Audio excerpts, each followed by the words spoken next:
What's good, Panther Nation? It's your boy, Myron McRae, a.k.a. Tornado McRae, across the skies of the internet, here with another episode of Panther Pride TV, your one-stop shop for all your Panther notifications and your Panther obligations. Happy Thursday to all you lovely guys, gals, and everybody in between. Hope y'all are doing good.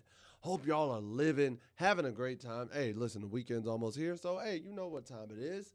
Time to go ahead and start relaxing. But guys, go get into today's docket. A few things have come across my repertoire, my little sides of the internet. And first thing that came up is, want to know who are the top cornerbacks going into the NFL season next year? Now, what happened is Pro Football Focus has dropped an article releasing their top 32 cornerbacks heading into 2025. So obviously that's going to catch our eye. We have one notable guy in J.C. Horn, and I was like, you know what? Let's see if J.C. is on the list. I know his injury history and things like that, but let's just see if he's ranked. And as we look into it, this is who they had ranking, and J.C. actually, he did make the list. He was ranked at number 25. So you have him there. If you look at the rest of the list, like from 1 to through, Sauce Gardner at number 1, Pat Surtain 2, Trent McDuffie, Jalen Johnson, Derek Stingley, DJ Reed, Marlon Humphrey, Christian Benford are your first 8, followed by Jair Alexander, Denzel Ward, Cooper DeJean, Devin Witherspoon, Christian Gonzalez, Jalen Ramsey, Travarius Ward, and Quinion Mitchell. Those are the 9 through 16. Jamil Dean, Carlton Davis III, Rick Wolin, Taron Johnson, Darius Slay, Garrett Williams, DeMartiri Lenoir, and A.J. Terrell are 17 through 24. And then J.C. Horn, Joey Porter, Tyson Campbell, Judon Lewis, Byron Murphy Jr., Kenny Moore II, Kamari Lassiter, and Darren Bland rounded out. Now, what's interesting here is, as y'all can see, there are no choices for New Orleans, New York, the New York Giants, the L.A. Chargers, or the L.A. Rams, Las Vegas, Cincinnati, Tennessee, and or Washington. And Washington, honestly, is the most surprising one to me, considering out of the teams that I just listed, they are essentially the best one, them, then the Rams, and the Chargers. So those are the top 3 that actually had me a little shocked as not having a top DB, but that's neither here nor there. We only care about J.C. Horn. And when trying to figure out the reason why J.C. Horn, here's what Pro Football Focus had to say. The article was written by John Coscos, and here's his reasoning for putting J.C. at 25. He says, Horn is talented, but struggled with injuries in the NFL. Despite being the league's second highest paid cornerback, Horn ranks only 23rd in PFF advanced coverage grade over the past 3 seasons, and 23rd in standard PFF coverage grade, a 79.6 across the past 2. Now, it's kind of tough. It's kind of hard to hear. However, I can see it. And more so, I think the injuries are playing a bigger part than what they will say in terms of the coverage grade. I honestly think it's been the injuries, X, Y, and Z. So I'm not mad at JC being there primarily due to injury. And if we're being honest, if we're being truthful, it makes sense. He's still a top corner when he is healthy. However, he hasn't been as healthy as we would love him to be. I mean, come on, y'all. He has not been that guy. He hasn't been, and when I say he hasn't been that guy, he just hasn't been that available consistently. I'm not saying JC does not have the talent to be a top corner in the league. We all know he does. But if we can get one full 17-game season, I know he played 15 last year, and I'll count that as 15 games, full season. But, semantics. 17 games has never played a full 17-game season, so there's always some issues with his health. But I think this season is going to be okay. I'm going to speak that into existence right now. Then next thing that came across my docket was something from Bleacher Report, and it's like, should the Carolina Panthers trade this specific individual? So Bleacher Report released an article stating one player that each team should trade, like each team's trade candidate heading into the season.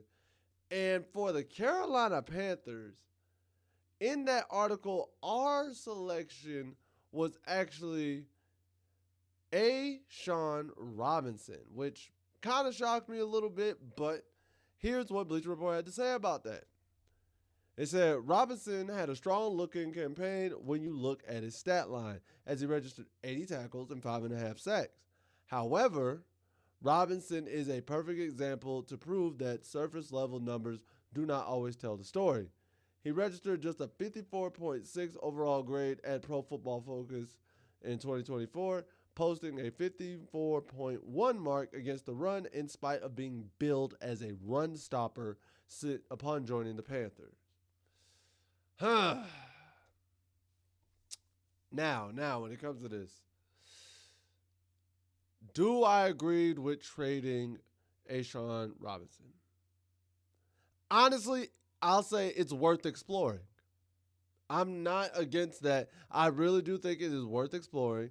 See what the market tests for him and see what the market's asking for him, because as of right now, he's second on the depth chart behind Tershawn Wharton.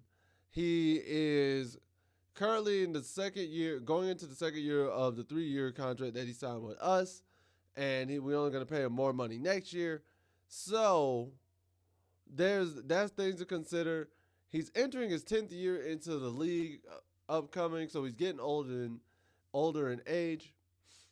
If there's a team that looks at his stat line and just buys into that stat line and not the entirety of how he performed on the field, and we can get a plethora of assets, sure. Shop it out. See what happens. I'm not against that at all. Like, workshop it. See if it's worth keeping him. See if it's worth letting him go. And honestly, that's just the way it is. I mean, at the end of the day, it is a business, and we are in the business of trying to be better. And plus, you have the rookie, Bobby Chimunni.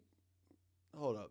You have the rookie that's sitting behind him on the depth chart as well. I want to make sure I get his name right, so give me about like 45 seconds. But I'm saying all that because at the end of the day, we all know how the NFL works. We all know how it goes, and we all know that sometimes players get let go even when they look like they had a great season. It was, where is he? I just seen him. Jaden Crometti. That's who it is, Crometti. So he's sitting right now behind Robinson, and he just came in from 2024. He's only had one season. So if you let Robinson go and Crometti shows that he's promising, he steps up into that backup role, and you're moving forward with more assets to build on the team for next year. That's why I say it's worth shopping. You don't have to fully commit to it, but, hey, test the field, see what the market is asking for. And then lastly, guys, now the last question I did, third article I saw was, who is the best number 2 in the entire league? And by best number 2, we're talking about quarterbacks, man. So Sports Illustrated's Gilberto Manzano, I don't want to mispronounce his name, I'm sorry if I did, sir, ranked the NFL's 32 backup quarterbacks going into 2025, and this was the ranking order, man. So, at number 1, Kirk Cousins. 2, Jimmy G. 3, Daniel Jones. 4, Jake Browning. 5, Jackson Dart. 6, Mac Jones. 7, Marcus Mariota. And at number 8, our guy, Andy Dalton. To finish out the rest of the list, you have Malik Willis at 9, Jacoby Brissett at 10, Sam Howell at 11, Aiden O'Connell 12, Cooper Rush 13, Gardner Minshew 14, Zach Wilson 15, Hayden Hooker 16, Joe Milton III 17, Tyrod Taylor 18, Tanner McKee 19, Jared Stidham 20, Taylor Heineke 21, Jalen Milroe 22, Kenny Pickett 23, Josh Dobbs 24, and then Will Levis 25. Shocked about that one. I'm shocked he honestly still has a backup job, if that's what you want to know. Mason Rudolph 26, Spencer Rattler 27, Nick Mullins 28, Mitchell Trubisky 29, Davis Mills at 30, Tyson Badgett at 31, and Kyle Trask at 32. Man. Now, first things first, I'm so happy for our guy Andy Dalton getting the respect he deserves and being in the top 10 for he is one of the best backups in the league. And here's what they had to say about Andy. They said, not too many number 2 quarterbacks are as reliable as Dalton, the former longtime starter of the Cincinnati Bengals with 168 career starts. Dalton started, I read that so weirdly. I apologize. Dalton started 5 games last season after benching of Bryce Young, who showed vast improvements at the return to the field. The Panthers believe Dalton has helped with Young develop as he heads into year 3 in Carolina. And I could not agree more. If I'm being honest, when I look at this list, I think Andy Dalton could have cracked the top 5. Because, first of all, I think he's better than Marcus Mariota and Mac Jones. I'm not putting a rookie who hasn't even played a game in Jackson Dart over him, so that puts him at 5. And honestly, I'm putting him over Jake Browning and Daniel Jones. Daniel Jones shouldn't even be that high to me. I'm going to be truthful there. But I really think Andy Dalton has a case for a top 5 backup quarterback in the league, especially the way he conducts himself, how he performs on the field, X, Y, and Z. He knows the game ins and out. The red rifle is still one of them ones.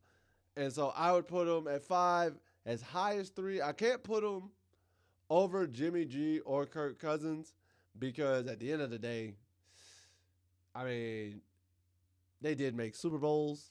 They have led teams. Well, no, Kirk hasn't gone to a Super Bowl. What am I talking about? Jimmy G does, but that was so long ago. And Jimmy G did. That was a long time ago. And Kirk Cousins somehow keeps getting paid, so obviously I guess people love him for some reason or another. But when it's all said and done, I think Andy Dalton definitely is a top 5 backup, and I'm so glad that we have him, and I'm thankful that he's here to help Bryce get better each and every day. But, guys, that's all I have for today's video. If you enjoyed this, please make sure to like, share, subscribe, and hit the notification bell so you're always reminded of when these videos drop. Next, be sure to comment below and let me know, what are your thoughts about A, do you think J.C. Horn got honestly robbed and ranked too low or ranked too high or ranked just right on that cornerback list?